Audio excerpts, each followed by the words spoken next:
लहू के आखिरी कतरे ने हिंदुस्तान पुकारा। मेरा दिल है, मेरी जान है, मेरी आंखों का तारा है।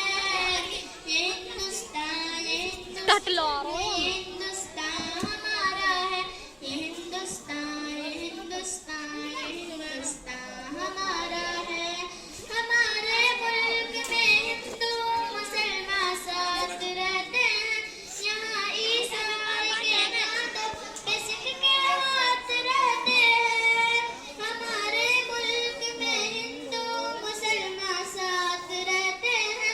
यहाँ ईसाई के कांधों पे सिख के हाथ रहते हैं। हमारे सरहदों पे नौजवान दिन रात रहते हैं। यहाँ इसकी हिफाजत के लिए तैयार रहते हैं। यहाँ इसकी हिफाजत के लिए तैयार रहते हैं। मिटा देते हैं खुद को